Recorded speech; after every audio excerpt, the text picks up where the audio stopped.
Alright, Debate Kansas City students, Gabe Cook here as part of our continuing series, The Speeches of Policy Debate. Now you've already heard the first negative rebuttal from me today, but in the spirit of spring training beginning, I'm going to give you a double header. We're going to go back to back with the 1NR and now with the 1AR, the first affirmative rebuttal. It's a very difficult speech in a debate round. As I mentioned before, you're going to have to answer anywhere from 8 to 13 minutes of arguments in anywhere from 3 to 5 minutes. It depends on if we're using weeknight or full weekend times. So basically, the negative team just got through with the block. They made a whole bunch of arguments for either 8 or 12 minutes, and you have to stand up and answer those arguments in 3 or 5 minutes. So there's a lot of time pressure on you in this speech.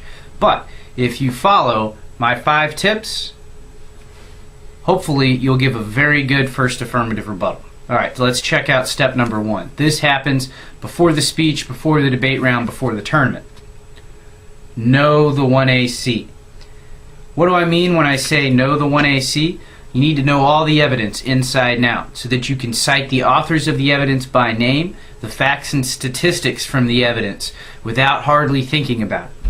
If you know that evidence, that means you can use it against negative attacks. If they make some argument about the cost of your plan, you'll quickly be able to say, well, you know what, our Johnson evidence in 2007 said that our plan is only going to cost X amount of dollars. That's not that expensive, and it would be a value for the American people.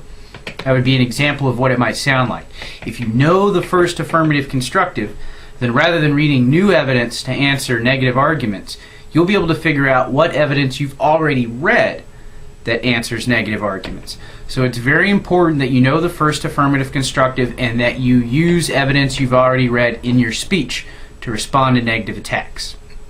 Know the 1AC inside and out. It'll make your job a lot easier in the 1AR. Alright, step number 2. Flow. I forgot to mention this in the first negative rebuttal series. You need to flow as the first negative rebuttal. You need to flow every speech. And if you're the first affirmative rebuttal, you especially want to key in on the 2AC and then the negative block and response. You want to make sure that you get all the arguments because you have a lot to cover, but it's still your goal to cover everything in the speech, cover all the arguments made. And if you didn't flow all the arguments, it's going to be hard to cover all the arguments. So flow. Write down the arguments made so that you know what arguments you need to answer. Very important to being a successful debater. Alright, now let's check out step number 3, and this is really one of the goals of the first affirmative rebuttal.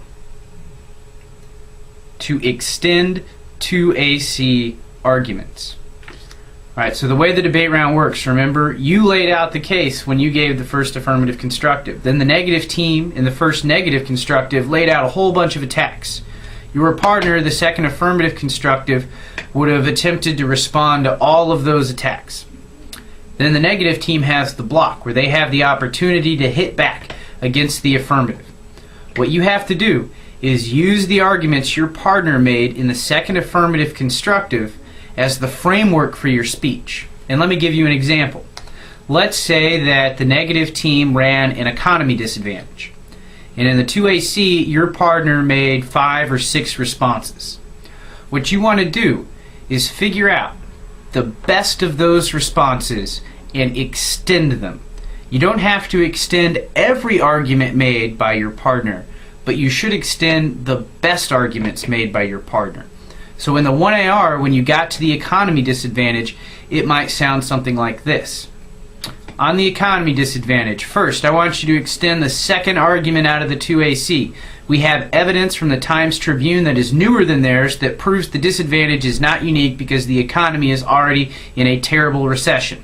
Next, I want you to extend the fourth argument of our speech from the 2AC. Our Jones evidence says that if we turn to renewable energy, it will actually improve the United States economy, which flips back their disadvantage on itself, and they don't have a good response to this evidence. Now, I want you to extend our fifth piece of evidence from McMurtha. It says that the United States economy is never going to suffer a total collapse. It might go up and down, and we believe the economy is down now, but it won't totally collapse. Alright, so that would have been a very brief example. Hopefully that took about 30 seconds. You would have extended 3 arguments. Notice I didn't extend the first argument. I didn't extend the third argument. Maybe those arguments really didn't gain a lot of traction in the debate round. So what I want to do is I've flowed the debate round, and then I'm picking the best arguments of the 2AC and I'm extending those. Alright, that's going to make you sound consistent throughout the debate round. It's going to prevent you from reading a whole bunch of new evidence, especially if your partner's already made some good arguments. Extend those arguments, build on them. Now let's check out step number 4. Word economy. What is word economy? It means that you say the most in the fewest amount of words possible. Look, you don't have much time for this speech. You need to try and make a ton of arguments. And in order to do that, you have to be brief. You have to make your argument as concisely as you possibly can.